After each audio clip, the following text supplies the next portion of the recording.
नमस्कार मित्रों, स्वागत है आप सभी का फिर से एक नए वीडियो में। मैं आपका भाई स्वागत करता हूं सभी का।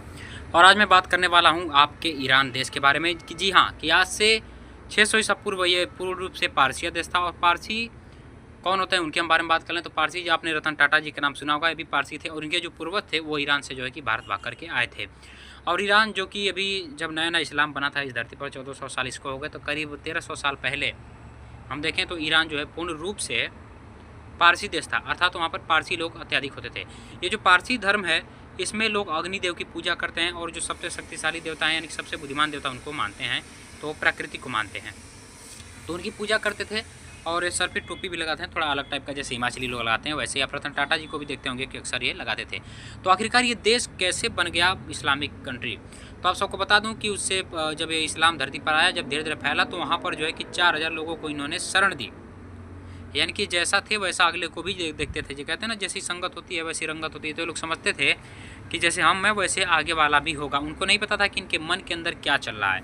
तो 4000 लोगों को शरण दी और धीरे धीरे ये क्या हुआ कि लव जिहाद, उस समय जनसंख्या जिहाद, ज़मीन जिहाद, धर्म परिवर्तन, ज़बरदस्ती वहाँ के जो धर्मगुरु थे उनको ज़बरदस्ती यातनाएँ दी गई।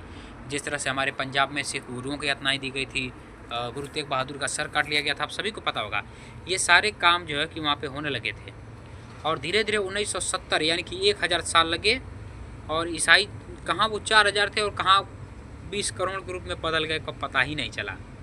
और जब इन पे जब लगा जुल्म होने, तो भाई पारसी करते क्या, जो बहुत ज़्यादा जहाँ मुसलमान बढ़ जाते थे, जैसे कि दिल्ली में एक बंदे को मार दिया गया होली के समय पे आप देख रहे हैं, तो ऐसे ही जहाँ मुसलमान जिस गली में बहुसंख्यक हो जाते थे वहाँ पर इनको काटना शुरू करते थे, इनकी बहू बेटियों को अपने साथ ले जाना शुरू करते थे। तो भाग करके जो कुछ लोग थे भारत आकर के बस गए गुजरात में।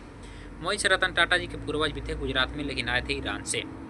तो भाईचारे का जो झूठा दिखावा ढोंग था ऐसे ही शुरू हुआ। अब भारत में क्या होता है कि भारत में जहाँ लोग कम रहेंगे, 10 घर हिंदू है, घर मुस्लिम है, तो भाईचारा है। अगर यही उल्टा होता है तो भाई का चारा, यानी कि मुसलमान जो है हिंदू को चारा बना डालता है, उनकी बहू बेटियों के साथ छेड़खानी करेगा, बलात्कार करेगा, रेप करेगा। आम घटना है, बताने की आवश्यकता नहीं। इसके ऊपर द केरला स्टोरी बाकायदा फिल्म आ चुकी है। और लोगों के अंदर जो भाईचारे का भ्रम है वो धीरे धीरे जो है दूर होने लगा है।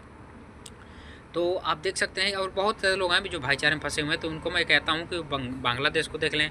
अब लोग कहेंगे कि आपकी बातें झूठ है। जी नहीं, अभी सलीम वासफिक जी की गले काट दिए गए, केवल सच का सवाल करने पर काट दिया गया, उसका जवाब नहीं दिया गया।